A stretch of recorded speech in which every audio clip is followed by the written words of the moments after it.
In today's episode, we're diving into the business of changing careers. Now, if you're someone who's thinking of changing careers or starting a business, or you're looking to learn a new skill like development, then today I have with me Shane Gauthier. He is the founder of Waking Digital, and he's an incredible story that goes all the way from being a paramedic to building a 20K business to completely pivoting to the incredible Webflow developer that he is today. I remember at a young age just being loaded with ideas. And I'm still learning about ADHD, ADD, whatever. Generally speaking, your brain is processing 2 times as fast as the average person. Felt like the world was just at my fingertips. So I ended up right out of high school going into paramedic school. I was able to push life-saving drugs before I was able to have a drink legally.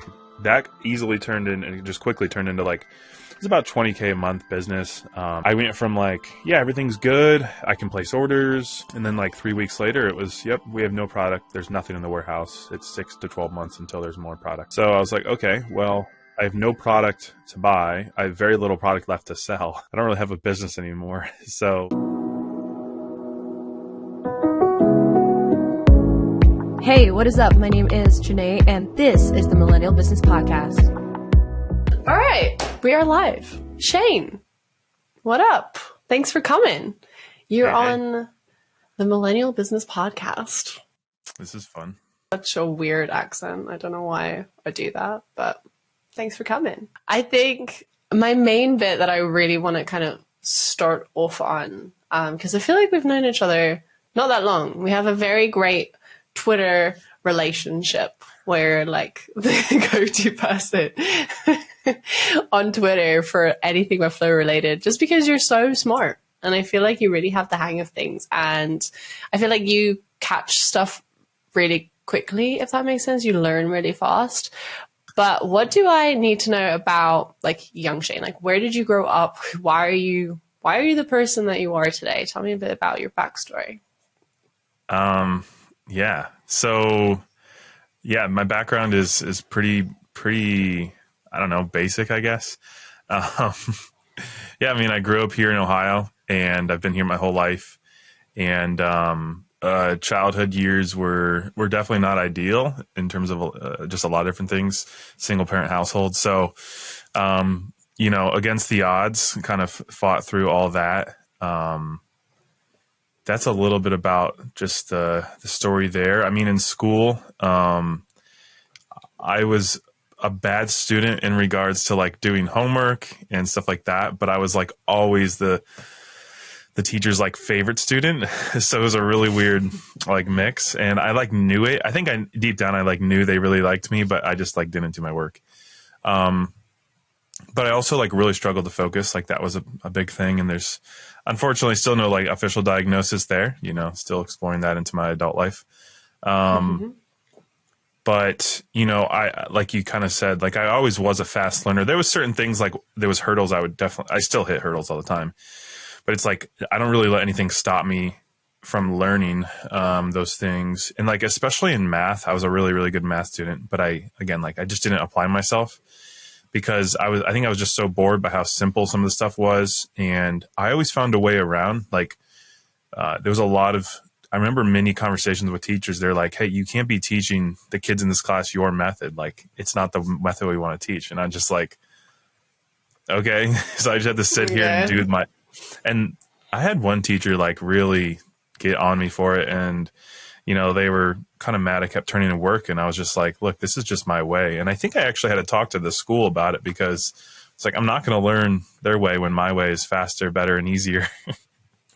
So there was just a lot of that. There's always been this not battle, but if you want to call it that, against the authority, hey, you can't control me. You can't tell me how to do it this way. And so I just always found a better way, at least in my mind. So that's some of me. Yeah, I was always the kid in trouble who was never really in trouble. You were nice enough to not be in trouble, but and I never did anything there was never anything actually I did wrong. Is just not doing the bare minimum basics homework. And I was pretty late, and so I think my last year in high school, senior in high school,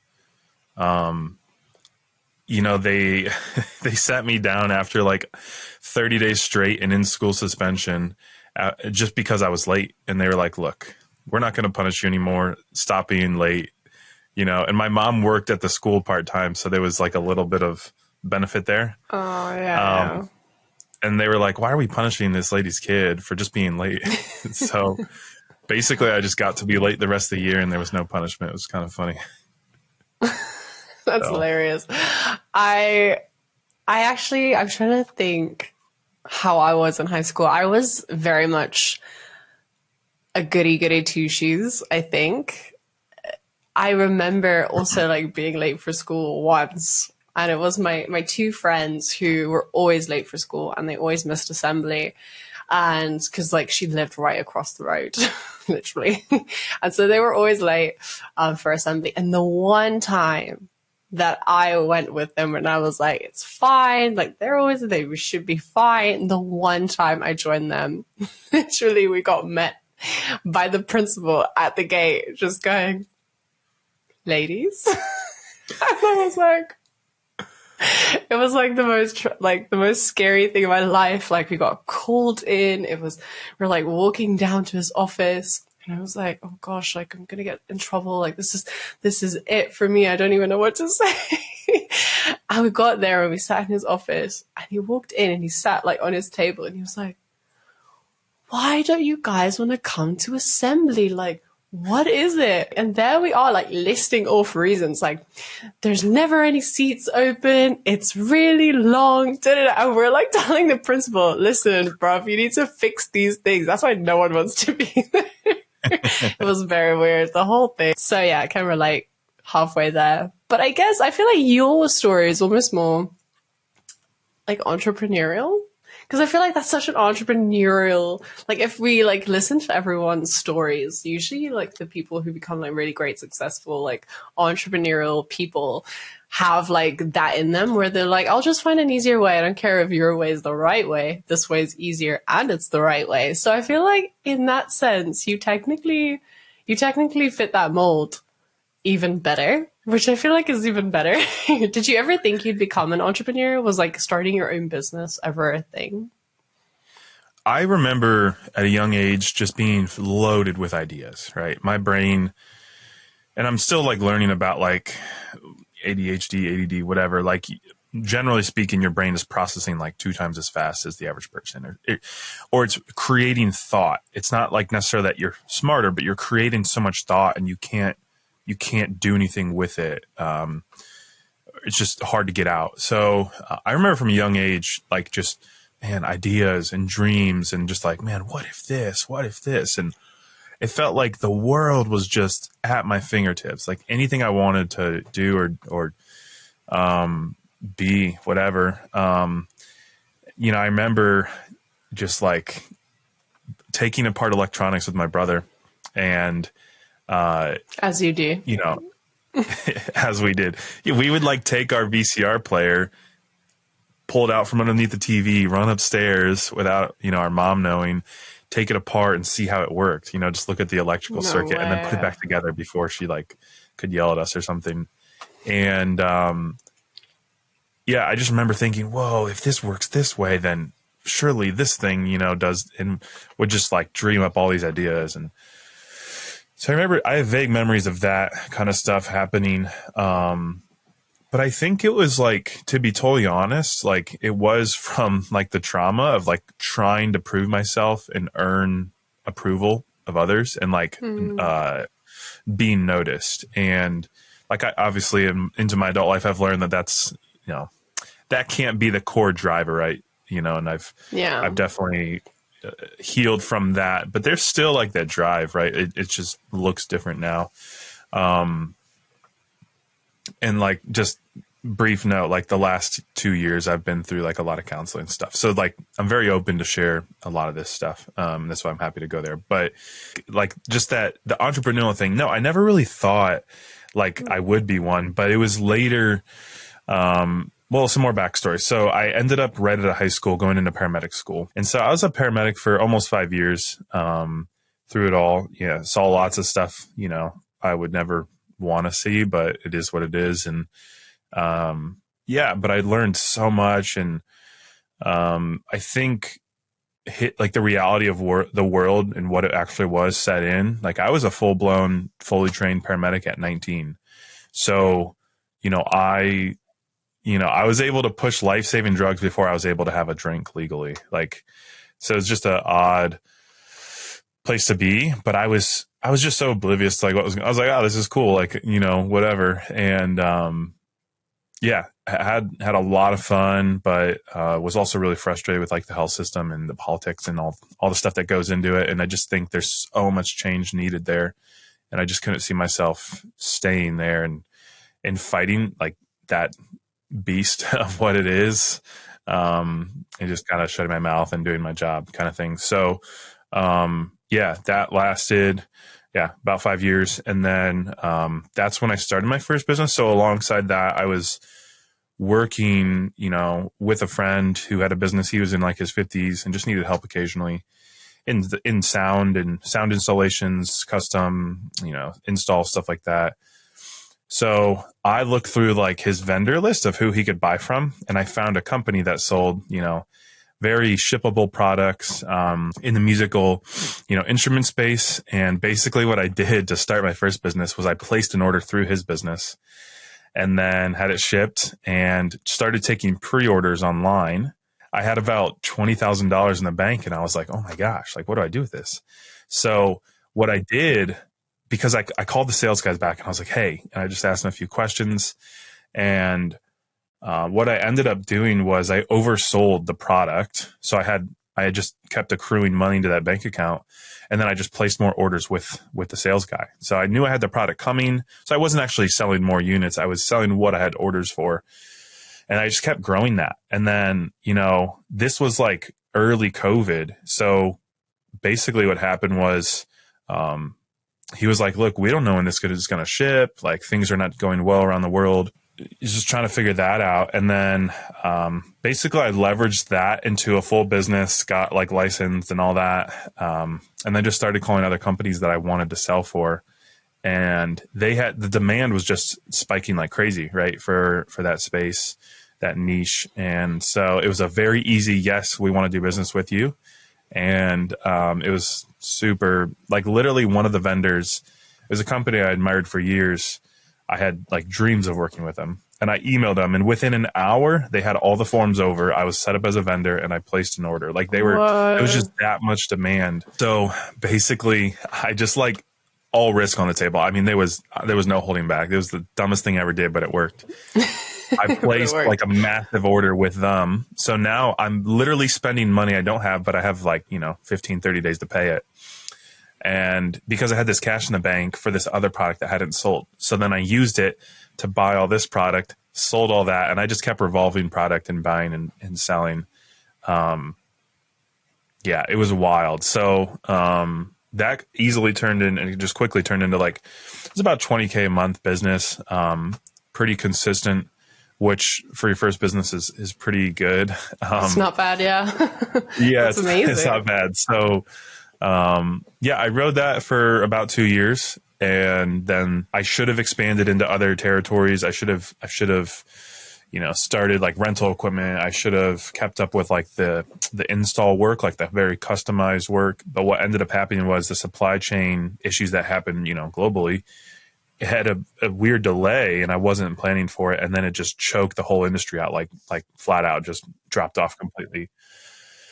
So I went from like, yeah, everything's good. I can place orders, product is shipping. The market was definitely slowing down. I could feel that.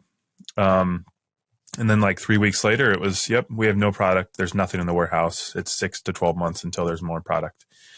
So I was like, okay, well, I have no product to buy. I have very little product left to sell.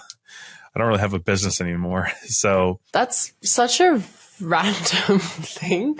I feel like, because my next obvious question was like, oh, what did your first job teach you about starting a business? So yeah, Shane, why did being a paramedic help you even just swing that first business? Yeah, I think my people skills that I developed were super helpful. Just learning to talk to people. Pretty much every interaction was with mostly elderly. They were by and large, the loveliest and sweetest people ever. And you just learn so much about history, their history, what they've gone through, what they went through. And just how to be kind, especially even when they're jerks or dealing with like mental health patients who are, kind of on a rant and they hate you for whatever reason. And like deep down, I just kind of was like, you know what? It's their really bad day. Like it is their worst day potentially of their life. And you can still be kind. And that's a hard skill to learn. But I'll rewind even farther back. I actually worked at a popcorn factory, like as a real, like the earliest you could be legal. I forget what age it was at the time, to work a couple hours, I think it was, so Saturday mornings, my mom would drive me and my brother up, and it was just a guy from church who had his business in an old rubber factory in Akron. There's still plenty of space in these old rubber factories that no one wants because all the manufacturing has moved overseas, but all the engineers are still here in Akron. So he just had a massive space in one of these things, and it was the coolest thing ever, like as a kid, because you go up in this massive elevator, like it's like 20 feet wide, and it's just fun. And it just felt so, I don't even know. It was just this odd feeling. But basically we go up and we just pop actual, popcorn kernels, right? Kernels into jars, be shipped off. And they were in like stores nationwide. It was pretty cool. So, and we made like, I don't even know. I remember just getting like $60 like check or cash. And it was the coolest thing ever. Like it was $60. Oh my gosh, we could buy the world with this.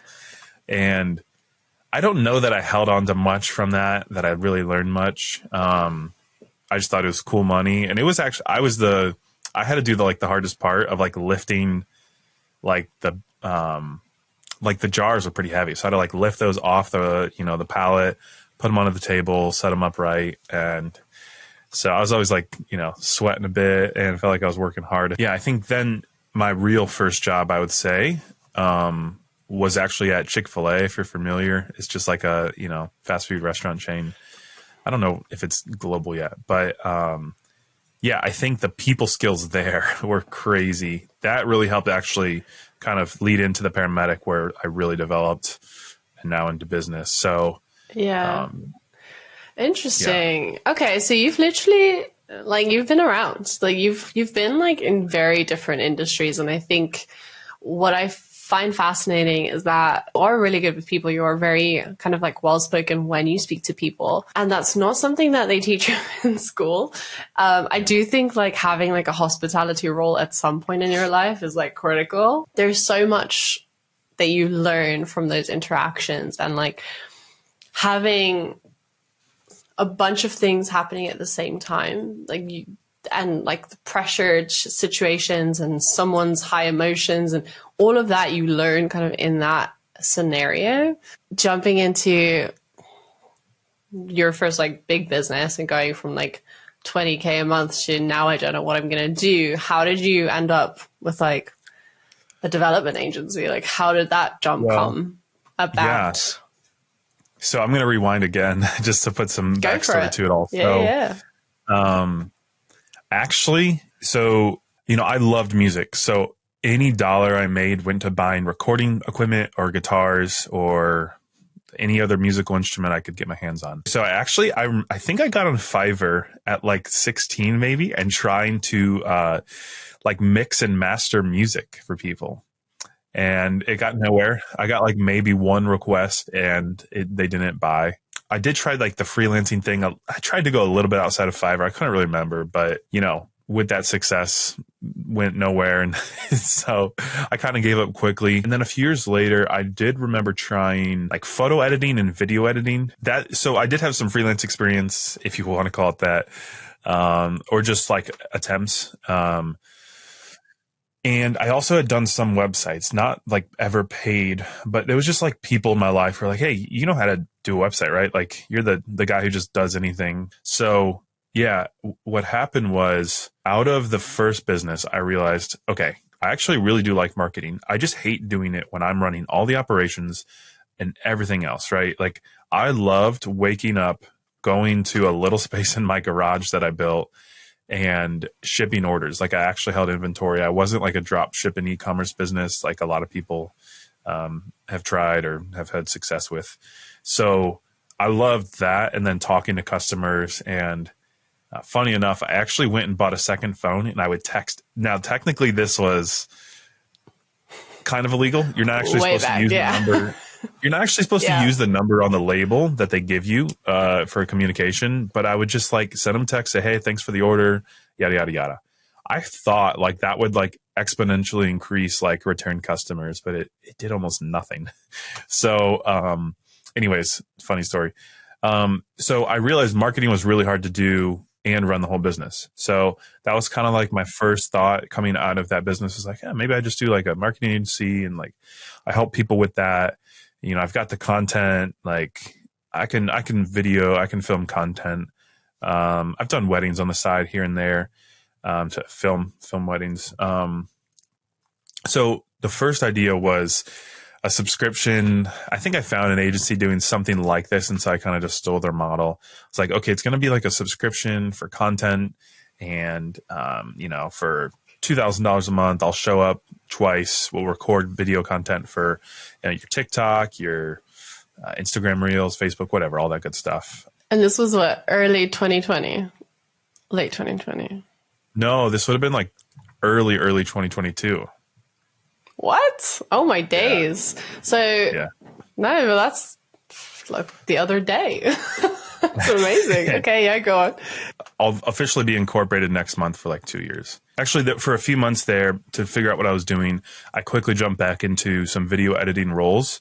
So that's kind of how I got by financially. I think I found, this is the funniest story ever, and I've told Vlad, the founder of Webflow, this is how I discovered Webflow. So it was this little agency that I kind of like stole their model from, and they talked about Webflow, and I was like, what is this thing called Webflow? Hey guys, what is up? Editing Geenay here, and I'm actually sitting down editing one of these episodes that you are watching right this minute. And I can't help but think of all the creatives and entrepreneurs and solopreneurs that might be watching this episode. We have an incredible season sponsor. They are called Flow and Grow, and they solely work on maintaining Webflow websites. You can come to them with a template. You can come to them with your existing design. You can come to them with your current website, and they can build on it. They can add animations. They can add custom code. Go check them out. They have been so insanely kind to actually give us a discount code for 10% off every month, not just your first month, every single month. So go sign up with our code. They have been beyond generous. And so I went to the website and I was like, oh, okay, whatever, looks cool. But I didn't make an account the first time. I don't know why. And then I just kept hearing about it for like a week or two. And then I finally went back. I was like, what is this thing? I gotta log in and see what this is all about. So I log in and I felt like, whoa. I was like, what is this? I've used Photoshop and like some other programs, but this felt like totally new. And so I definitely struggled for a little bit, but quickly jumped on the university videos and, McGuire is great. And just fell in love super quick. I was like, oh my gosh, I got to learn this. This is, again, it was like that feeling of the world is at my fingertips, literally, like I can do anything with this software. And I think I just quickly like fell back in love with the web. Like I've done enough websites that I really did enjoy that. Then I kind of fell back into the world of SEO, which I didn't really know for my first business. I just kind of found success. What I find fascinating is like, you've always been like creative anyway. So I feel like you're quite techie with like the audio, and since like a young age, you've like been taking things apart. So you have that part, but then you were also like really creative with like being obsessed with music and kind of getting involved in photography and videography and then editing, which is like an entire different skill. So I feel like you have like a lot. There's a lot of things that you're good at. Have you, because I feel like I was like that as well. I can pick something up really quickly, but do you ever have that feeling of like jack of all trades, master of none? Yeah, I think deep down, like there's this thing in my brain that's like, you'll never be good enough at all these, you know? Yeah. But I am coming to realize the more I do this, like there's these incredible experts out there. I'm like, okay, well, I'm probably never going to be that good unless I spend my whole life. Like there's that general rule of like 10,000 hours, I think, on one thing is like kind of what makes you an expert. So I'm far from that on all these skills, unfortunately. I don't know how far, but I think there's a balance, right? Like, and this is what, this is how I've helped like self niche, if you want to call it that.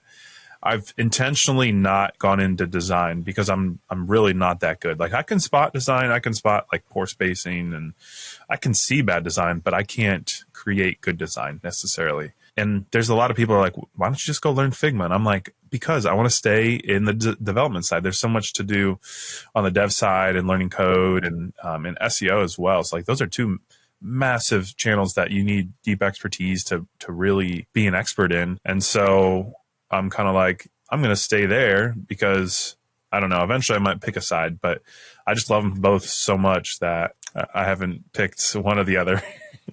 Yeah, but I mean, they're close. They're at least close. It's not like, like you're like, so yes, I'll also be a videographer still. So I guess in a way you kind of have like evolved to a point where, okay, I do know what I want to focus on. I mean, we had this conversation, I think the other day where you were like, yeah, I definitely want to dive into development more. And I think that makes sense. You're very good at it. When you incorporated Waking Digital, why Waking Digital? Did you think, like, what was your mindset of, rather than being a freelancer and just kind of sticking in like that area, Fiverr vibes, or, you know what I mean? Like, it's just me, Shane. Why Waking? Like, what made you decide, okay, today I'm going to incorporate this business? Like, this is what I want it to be. Yeah, I think I've always kind of had these dreams, at least in the entrepreneurial mindset, of like having a team and having people that get to work for like ideally an incredible business who treats them well and they're fulfilled by. Because I always just saw like people hated their jobs, and it's just so common. And people are unwilling to be discomfortable or find discomfort to then go find what they actually want. And I always just thought that was silly. Like, life is full of discomfort. You just kind of got to get comfortable in it. That's what I've done. So Waking Digital, the name, the original like tagline I had was "Coming Alive to the Power of Digital." I kind of laugh at it now. But I think I just saw how bad a lot of people's tech was. There was definitely a need at that time to be very present on socials, and there still is. But if you didn't have that going into COVID, like, you definitely hurt your growth for sure, even if you try to catch up later into that process, because everyone was on it. Everyone was active. Everyone was sitting at home for at least a few weeks or a few months. So yeah, I think the goal was to just help them see the potential of their growth, their digital growth. And it kind of was broad at that time. And yeah, so that's kind of where that name came from. And I've just stuck with it. I like that. Unfortunately, I've gotten confused like so much with Walking Digital. I can't tell you how many emails I've gotten. I heard you tweeted this the other day where you were like, it's not walking, it's waking. And if anyone wants to buy the domain for me, I'm happy to take it. I think it's like $3,000. I think it's still available. And when I feel like just blowing the money, I think I might pick it up just so I have it, because I'll just force redirect it to Waking Love Digital. It. That's brilliant. Okay, so it's almost 2-ish years in, like, officially then, like you've just said. Has there any moment, because I know for me personally, I have filled in a few job applications where I was like, I don't want to do this anymore. Running a business sucks. So have you had like moments like that where you're just like, oh, I'm done, like this is not worth it? Or have you just been smooth sailing? No, it's not been smooth at all. Yes, I've definitely had many days, many hard conversations with myself and friends. And I have a friend who's just super smart. This is so funny how this all happened. And I believe in a God. I believe there's a reason for a lot of things. Maybe not everything, but most things. And, it was January of last year, so a little over a year ago. I randomly reconnected with a friend from high school who's just like, I knew he was super smart. He was incredibly talented at soccer. He was on track to go pro soccer and be, who knows, maybe one of the best in the world. He had an injury and just couldn't recover in the way that made him what he used to be, and that really beat him up like mentally. And he kind of just had to let that dream die. But we got reconnected, and for about the last year now, we've been every week meeting Saturday morning, early, coffee, as a way to like force discipline in our lives. And then also like, we're just up early when everyone else is sleeping in, like we're not. He's definitely been kind of a helpful guide, if you will. But in terms of giving up, moments where you feel like giving up. Yeah.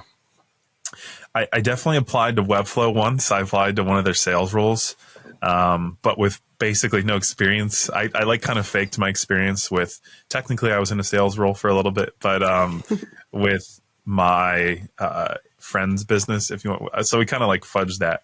Didn't go well. Didn't go through. With your Webflow team, I'm very sorry. I think I was always like, that was like the one exception. There may have been one or two other job applications since then, but it was very much like I'm not going to give up. And I've always told myself, like, I'm not going to let anything stop me. Like, I've always found ways around things. I'm kind of notorious in my life for doing that. It's been hard, but I think it's been worth it. And the longer I do it, the more I can see the reward kind of on the horizon. And to me, like, success is more constant than it is like an up and to the right graph. That's how I like try to view it, because I'm not really one to just want loads of money necessarily. Like, I think that'd be great. And I'd love to be able to I'd love to be in that position. But I think wealth is much more of a mindset than it is anything.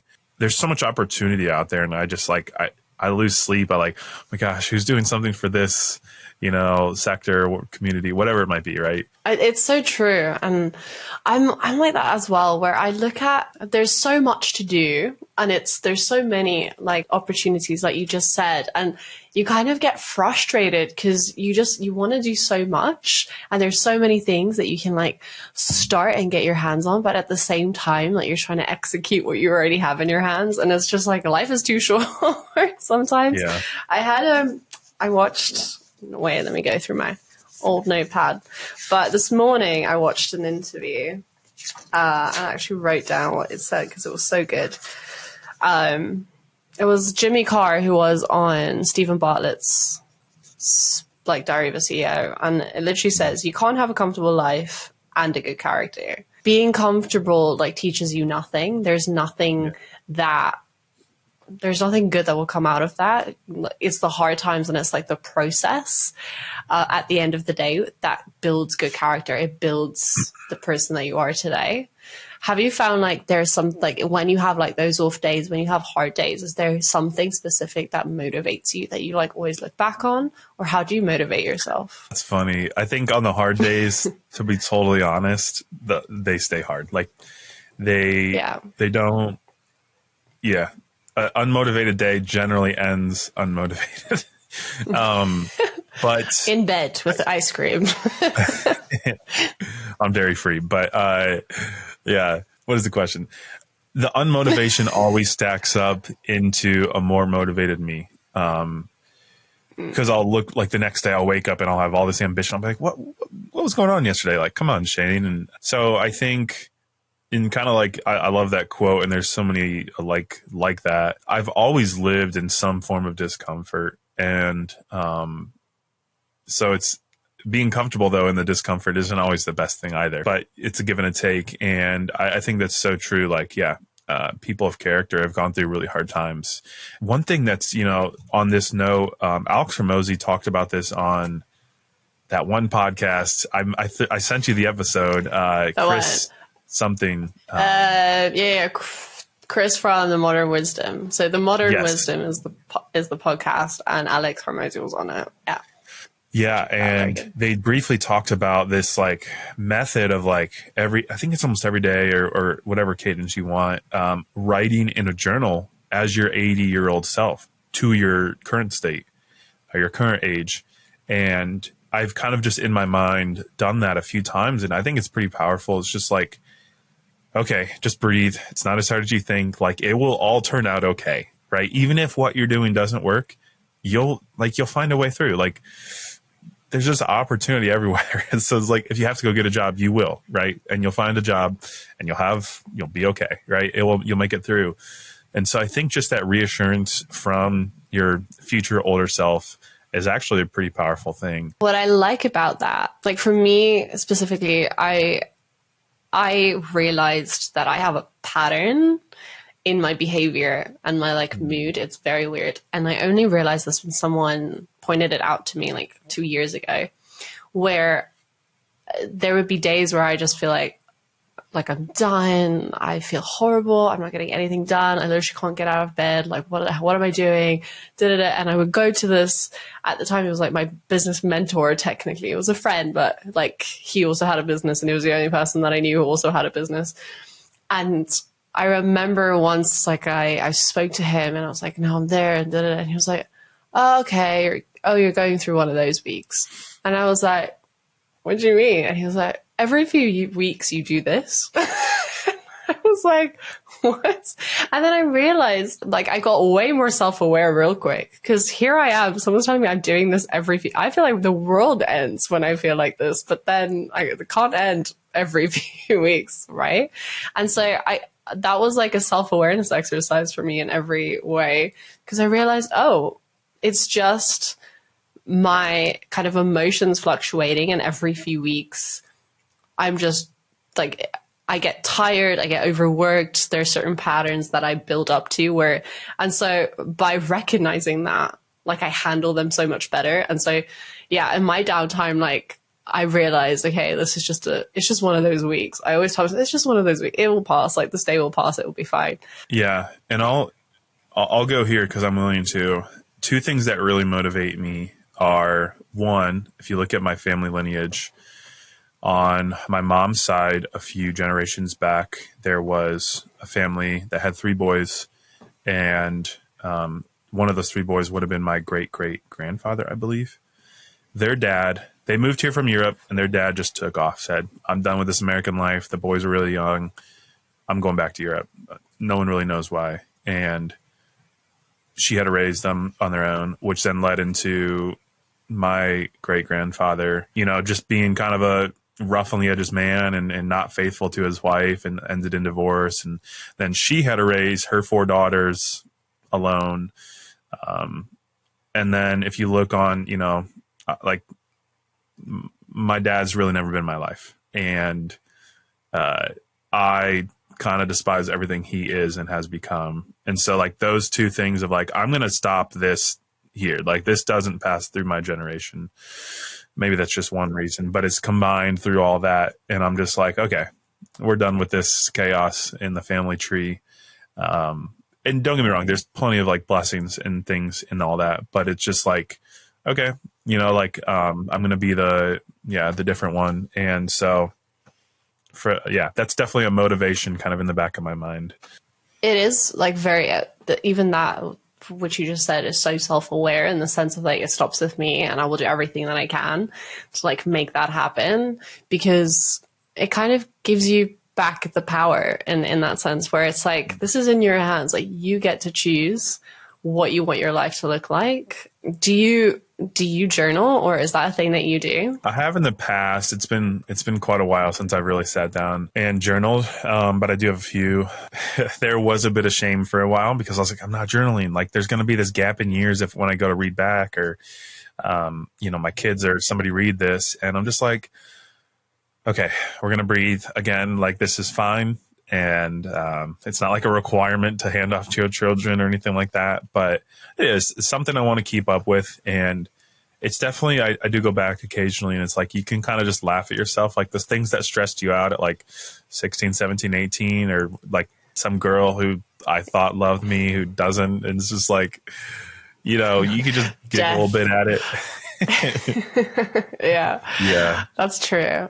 I must say, I also enjoy, because I also like journaled a lot at one point, and then I stopped for like 2 years, and then I journal a lot, and then I stopped for like 2 years. So sometimes I look back and you're just like, wow, you've come far. Like, you've come a long way. Yeah. So yeah, I guess it's good for that. Yeah. I think the biggest hurdle in business really is becoming unaware of where you've come from. Like, if you forget how far you've come, like, you just think, oh, I suck, I can't do anything, this day sucks, yada yada yada. Like, all of those toxic thoughts, at least for me, can just like float in. And but when you kind of take a 30,000 foot view and you're like, whoa, okay.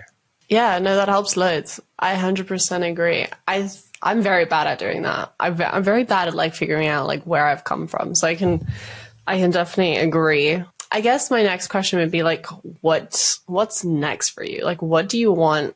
What do you see Waking become? Do you see staying in Waking, or is it going to be like 5 years and then jump to something else? Like, what's the dream at the minute? I think it's the business I hold forever right now. I think there's definitely other little things I want to start that will be like, yeah, let's just let this get acquired or try to go for an acquisition. But I think we're more of a product company in the future than we are a service company.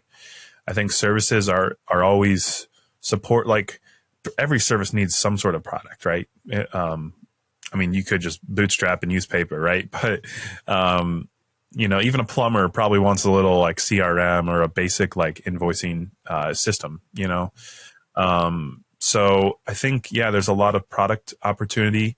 It's, again, one of those things I see all around. And there's just so many products.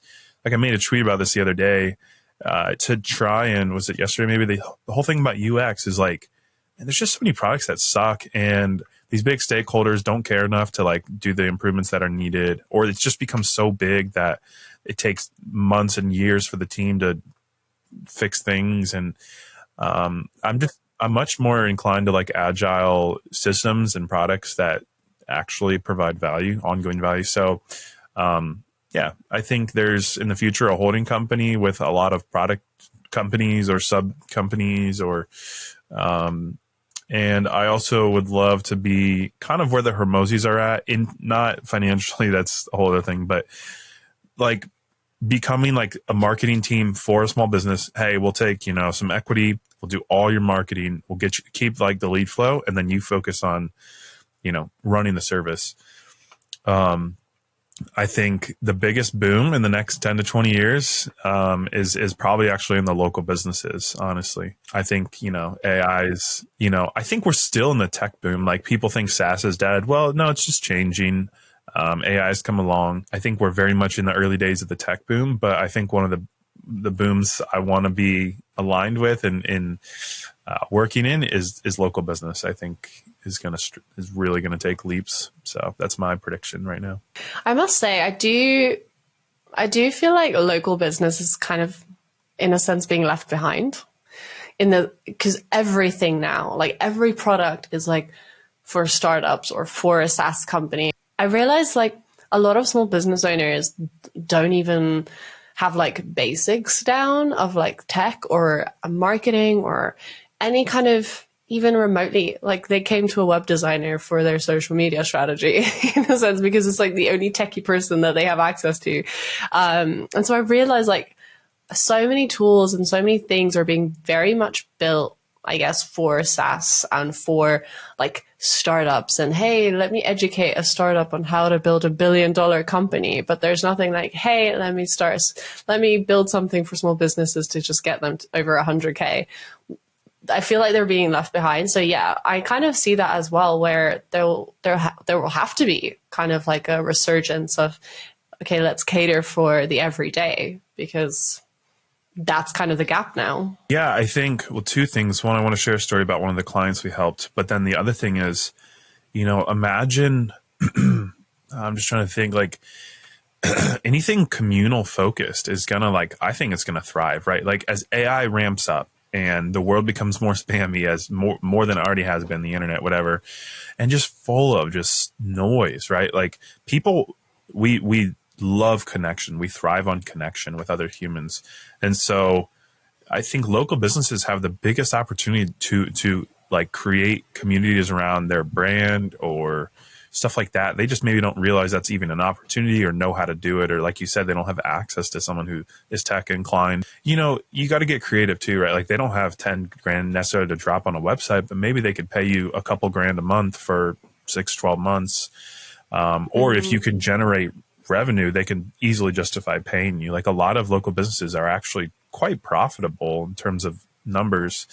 They just don't know how to scale or don't want to scale or can't scale for so many reasons. One of the clients we helped get onto Webflow, it was just so funny. Like they were on this really custom hosted PHP managed by this little team.